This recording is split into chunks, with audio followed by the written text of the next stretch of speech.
दोस्तों, यदि आप जानना चाहते हैं कि घर में कौन से पेड़ लगाना बहुत ही अशुभ होता है, इनसे लक्ष्मी का नाश होता है और नेगेटिव एनर्जी को ये आकर्षित करते हैं, तो बने रहिए अंत तक इस वीडियो में।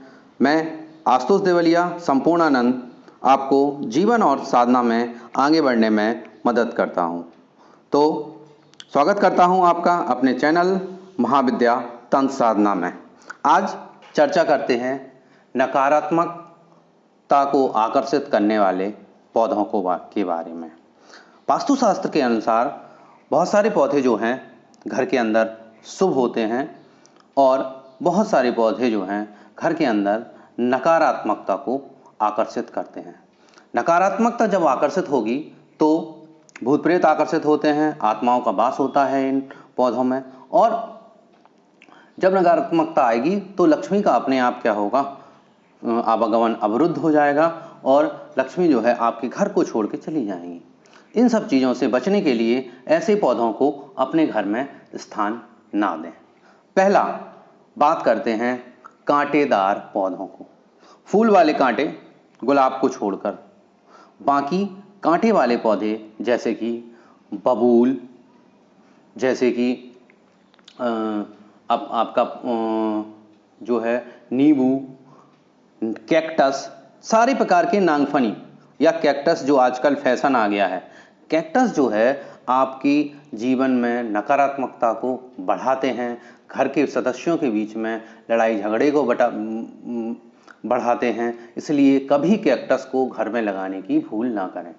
लोग शौक में लगा लेते हैं, उनके कांटे तोड़ देते हैं, उनसे फूल पैदा करते हैं, बहुत शौक में लगाते हैं, लेकिन ये जीवन में संघर्ष को बढ़ाते हैं, जीवन में परेशानियों को बढ़ाते हैं, वाद विवाद को बढ़ाते हैं, घर के सदस्यों के बीच में लड़ाई झगड़े को बढ़ाते हैं।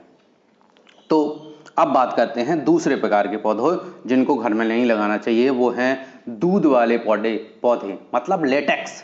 सफ़ेद कलर का लेटेक्स जिन पौधों से निकलता है वो पौधे कभी घर में नहीं लगाना चाहिए। इसमें फूल वाले पौधे भी हैं और इसमें जो हैं अपना मदार भी है। मदार जो है आप घर के बाहर मेन एंट्रेंस पे लगा सकते हैं। जो सफ़ेद मदार लगाया जाता है, सफ़ेद कलर का जो आक या मदार होता है, अकौआ जिसको बोलते हैं, वो जो है घर के एंट्रेंस पे तो लगा सकते हैं, लेकिन घर के अंदर नहीं लगाना चाहिए। दूसरा इसमें पौधा है, ये जहरीले भी होते हैं बहुत ज़्यादा, इनका जो दूध निकलता है वो बहुत जहरीला होता है, तो इनको नहीं लगाना चाहिए। दूसरा इसमें है दूध वाले पौधों में जो है वो है आपका भगवती बगलामुखी को प्रिय है, पीले रंग का पुष्प है, ठीक है, कनेर जिसको कहते हैं। पीले रंग का भी आता है, लाल भी आता है, सफ़ेद भी आता है, लेकिन भगवती को प्रिय है बगला माई को, तो आप इसको बाहर से फूल लेके आएँ, घर में ना लगाएं। ये हो गए आपके दूध वाले वृक्ष। साथ ही साथ इमली जो है आपको घर में नहीं लगाना चाहिए। इमली का पेड़ बड़ा होता है, इमली खट्टी होती है, ये भी क्या है भूत प्रेत आत्माओं को आकर्षित करता है। साथ ही साथ घर के बाहर जो है इतना ऊंचा पेड़ नहीं होना चाहिए पूर्व दिशा में जो आपकी छत से ऊंचा हो, जो आपकी छत से ऊंचा है और सुबह आने वाले प्रकाश को रोक दे। आपकी छत ऊंची है, पेड़ नीचा है तो कोई दिक्कत नहीं है, लेकिन अगर जो है पेड़ जो है आपकी छत से ऊंचा है तो ये आपको जीवन में वृद्धि करने में जो है रोकेगा। इसलिए कोई भी ऊंचा वृक्ष, अगर आपके घर के बाहर कोई वृक्ष लगा हुआ है, शुभ भी है, तो भी उसको इतना ऊंचा ना बढ़ने, उसकी छटाई करवा दें।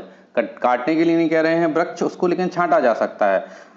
वृक्ष को छांटने से उसका फैलाव बढ़ेगा, लेकिन उसकी ऊंचाई जो है उतनी ज़्यादा नहीं होनी चाहिए। अगली बात करते हैं जो है कपास के पौधे भी आपके घर में नहीं होना चाहिए। आंवला का वृक्ष भी आपके घर में नहीं होना चाहिए।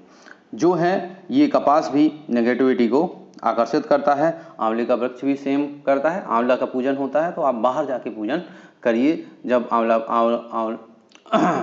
नवमी आती है तब आप बाहर जाके पूजन करिए, घर में इसको मत लगाइए, ठीक है।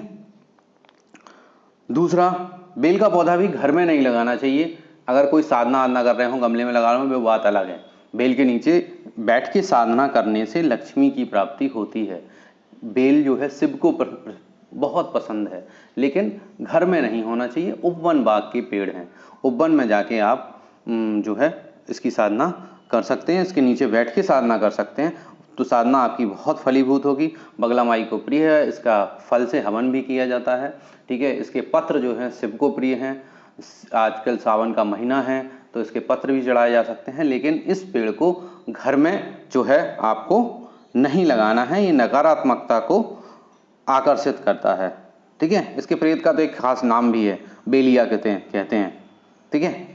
तो इसके नीचे बैठ के साधना, इसमें यक्षिणियों का भी वास होता है, बहुत सारी इतर योनियों का वास होता है, तो इसके नीचे और इसके पेड़ पर बैठ के साधना करने का तो लाभ है, लेकिन घर के अंदर नहीं, घर के बाहर वन उपवन में ही इनका लगा रहना अच्छा है। साथ ही साथ पीपल जो है आपके घर में नहीं होना चाहिए। पीपल की जड़ें जो हैं बहुत नीचे जाती हैं और वो क्या करती हैं, आपको बहुत आपके मकान की उसको डैमेज पहुंचाती हैं, नींव को डैमेज पहुंचाती हैं, और ये इसमें दिव्य आत्माओं और दूसरी प्रकार की सारी प्रकार की आत्माओं का वास होता है। तो इसको भी अगर आपके यहाँ लगा हुआ हो तो 5 पत्तियाँ, छोटा सा पेड़ हो तभी उसको हटा दें, क्योंकि ये जो पक्षी इसकी बीट होती है, बीट के द्वारा उगते हैं, तो कहीं भी उग जाते हैं, दीवार के किनारे उग जाते हैं, तो आप उसको क्या है, एक ज़्यादा बड़ा होने से पहले ही आप उसको निकाल के हटा दीजिए,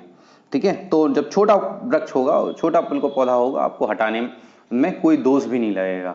तो पीपल, बरगद भी वही सेम केस है, बड़ा पौधा होता है, बड़ा वृक्ष होता है, ऑक्सीजन देता है, बहुत अच्छा है दोनों, पीपल बरगद, ठीक है।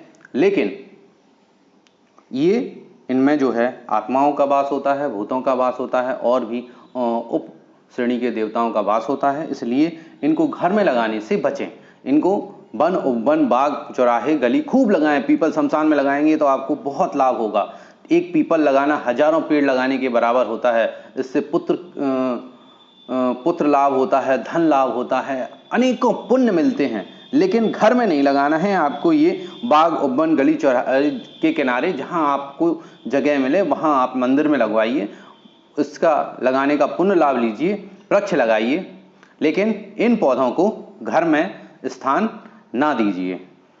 जय माई की। अगर आपको वीडियो अच्छा लगा हो तो लाइक कीजिए, सब्सक्राइब कीजिए और शेयर कीजिए। लाइक जरूर कीजिएगा, ठीक है, और सब्सक्राइब कीजिए, मुझे मोटिवेशन मिलता है, मैं आगे वीडियो बनाता रहूँगा। जय माई।